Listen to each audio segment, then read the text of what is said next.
Selamat malam pemirsa, kembali lagi bersama saya Sinta Arumayuni di acara Kisah Luar Biasa.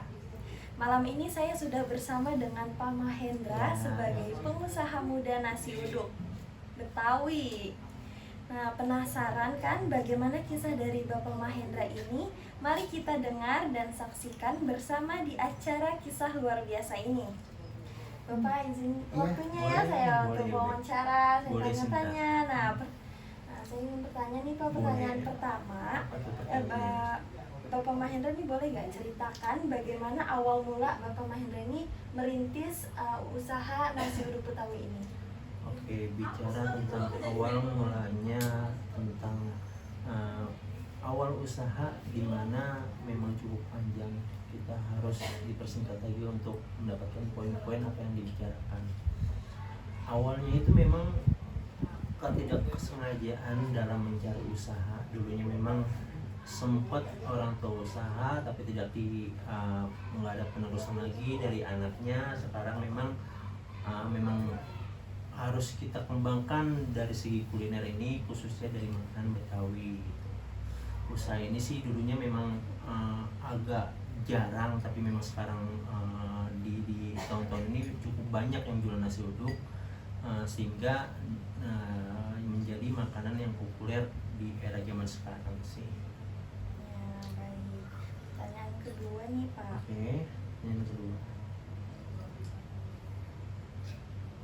Kendala apa saja sih yang Bapak rasakan selama merintis usaha ini? Ya benar, termasuk dari kendala itu pasti ada. Yang namanya usaha pasti ada kendala.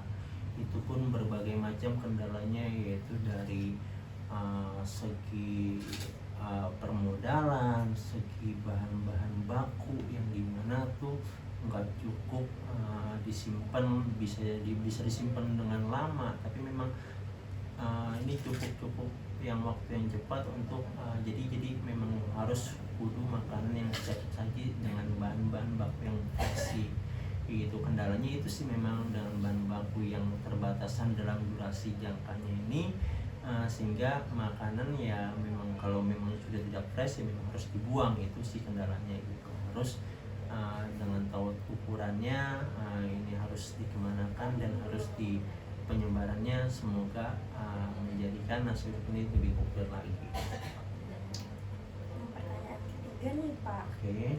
Bahan-bahan apa saja sih yang dibutuhkan ketika membuat nasi uduk ini nih? Ya, ini adalah bahan-bahan adalah nama-nama yang cukup familiar, khususnya di pasarnya. Khususnya memang nasi uduk ini menggunakan bahan-bahan yang fresh, khususnya ada berbagai macam bumbu dapur yang sering pemirsa ataupun penonton yang sini banyak dilakukan. Contohnya seperti bumbu dapur bawang putih, bawang merah, cabai, garam, serta lengkuas, serta daun bawang untuk penabur nasinya.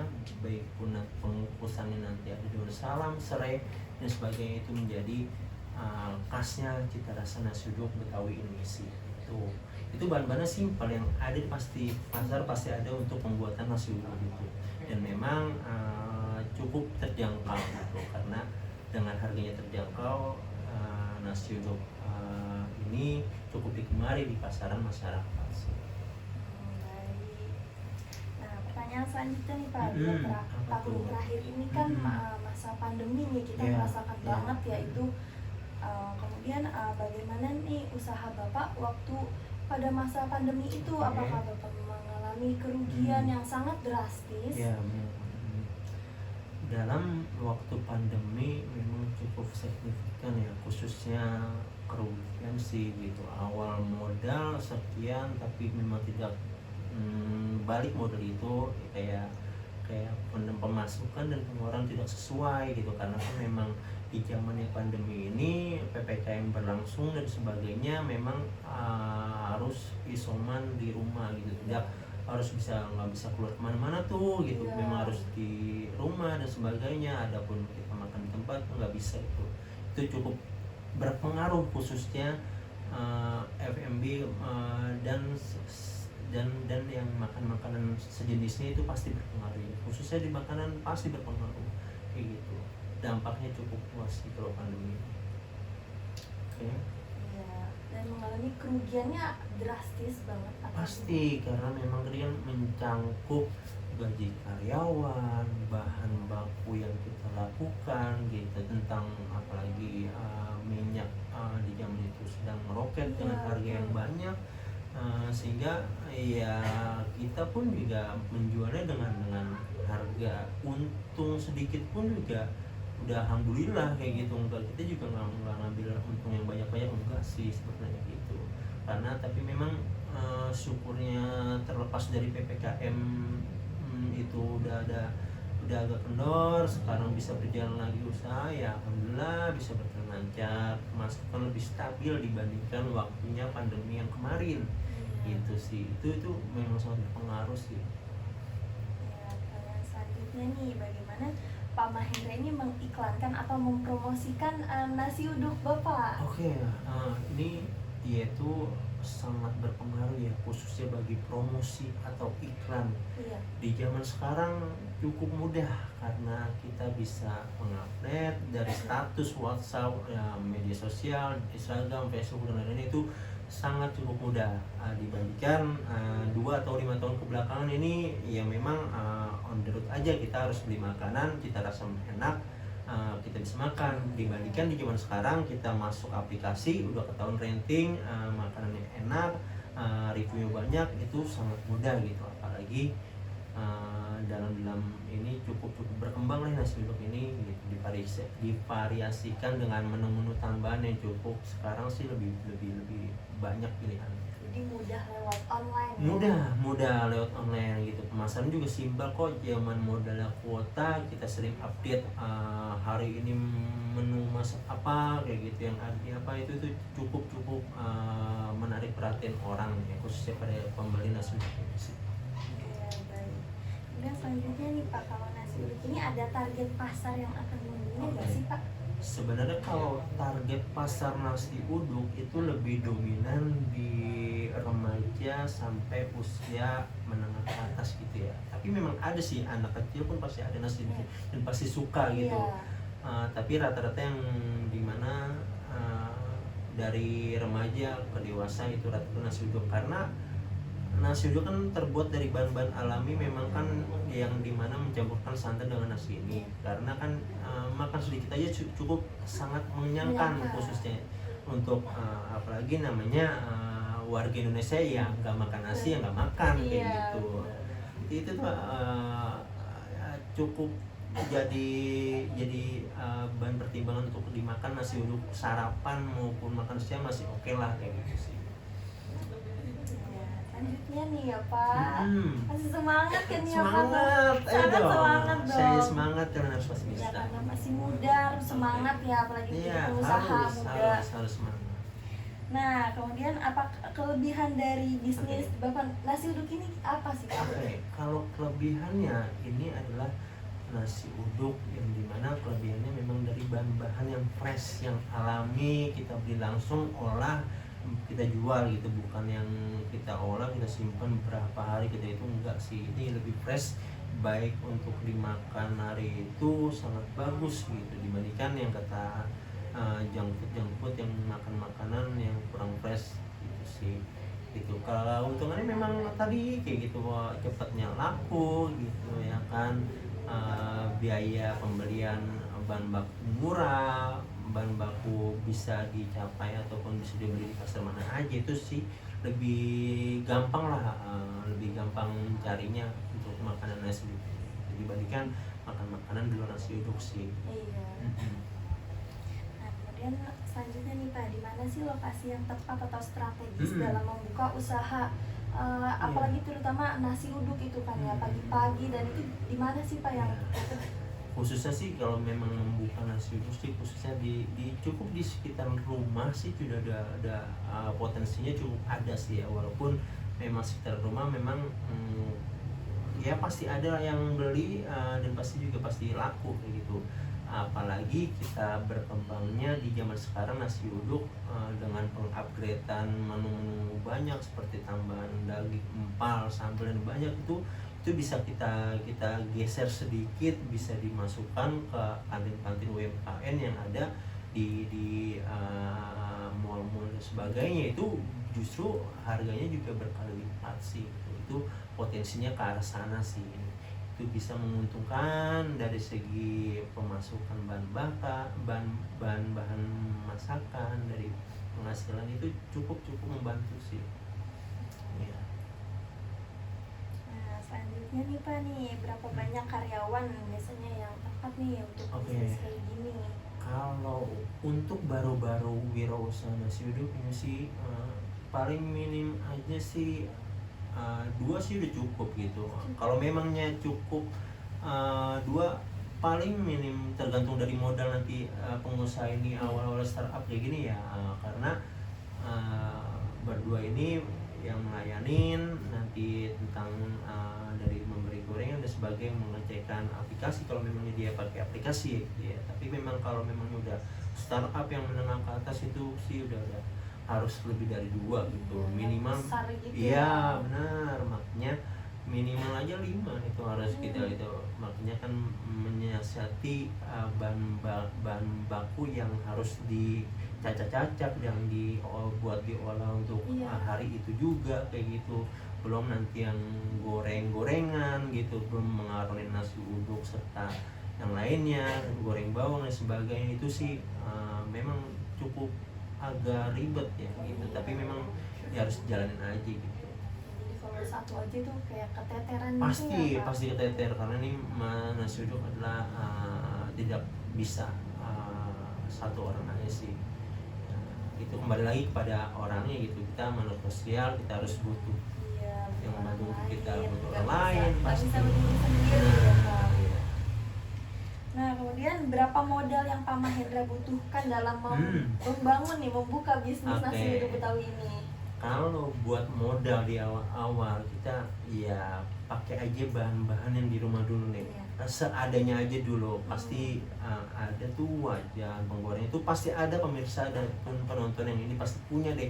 Itu kalau misalnya nggak punya, pinjam ke maknya gitu. Kalau nggak punya, pakai terus ya kan mak, buat dagang ini mak, pokoknya pakai terus. Pasti di balik kesuksesan itu adalah doa dari sebuah ibu gitu ya kan. Dan dari modal, kembali ke modal, dengan modal sih saya yakin cukup 1 juta itu pun pasti ada kembalinya, karena memang bahan bakunya cukup murah gitu, 200-an udah all in semua nasi uduk pasti bisa dirasakan. Yang kedua dengan perabotan penambahan, misalnya teko, gelas, termos dan sebagainya, kelasnya itu cukup gitu. Memang kalau lebih enak lagi kita kiosnya itu lebih mendapatkan harga yang strategis gitu, lebih itu. Tapi kalau memangnya awal buka wirausaha udah cukup 1 juta, udah ada yang nominal harga yang udah cukup kok untuk membuka nasi uduk. Jadi nggak bisa Iya, banget ya Pak modalnya. Jadi ya bisa aja nih buat pemirsa di rumah juga, kalau punya modal segitu bangun nih biar bisa menjadi kayak Pak Mahendra ini. Nah, kemudian pertanyaan selanjutnya nih Pak, seberapa cepat waktu yang dibutuhkan untuk menyiapkan 1 bungkus nasi uduk? Itu sangat dibilang sih masalah sepele ya, tapi kalau kita lagi order banyak tuh masya Allah ribetnya gitu. Kita belum nyelesain bungkusan yang pertama, order masuk lagi, karena kita kadang-kadang keder sebagai pengusaha muda kan gitu. Itu memang kendala sih, tapi biasa gitu. Tapi memang kalau udah terbiasa pasti bisa melakukan seperti itu gitu. Kalau kendalanya kayak gitu ya harus cepat tanggap, udahlah pasti bisa kok. Pokoknya gesit gitu gesit ya Pak. aja terus, lanjut terus. Iya, jadi harus gesit, jangan lelet gitu. Nah, kemudian nih selanjutnya nih Pak, siapa saja sih pesaing Bapak nih? Ini masuk ke daya pesaing itu. Sebenarnya sih kalau daya pesaing sih nggak cukup banyak ya, karena nasi uduk misalnya dengan menu-menu tambahan lainnya gitu. Paling ya model-model yang geprek gitu, tapi pesaingnya lebih di lingkup yang kecil dibandingkan kita ranahnya ayam tuh pesaingnya lebih banyak dibandingkan nasi uduk ini gitu. Karena ayam geprek misalnya berbeda dengan nasi uduk. Ayam geprek pesaingnya ayam goreng, ayam bakar, dan jenis-jenis ayam lainnya. Iya. Tapi kalau nasi uduk ya nasi uduk contoh gitu, nggak ada nasi uduk Nasi- rebus, Iya. nasi uduk bakar, nasi uduk liwet, nggak ada. Pokoknya pesaingnya nggak terlalu banyak. Iya. Insya Allah kalau memangnya kualitas menentukan harga pasti bakal laku. Iya. Keren banget nih Bapak nih. Ya. Nah, kemudian bagaimana sih Pak Mahendra ini menentukan harga jual dibanding dengan yang para pesaing itu, Pak? Kalau kita menentukan harga itu sangat sensitif ya dibandingkan dengan harga-harga kayak pasaran yang kita lihat di pasaran penjualan makan makanan sebelumnya itu.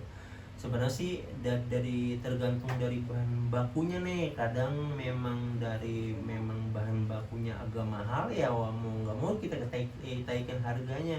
Walaupun kita taikan harganya nggak ngaruh kok, itu nggak ngaruh dengan kualitas dan rasanya gitu. Tapi memang harus kualitas ini memang harus dijaga sih. Nah, pertanyaan terakhir nih Pak, penutup nih.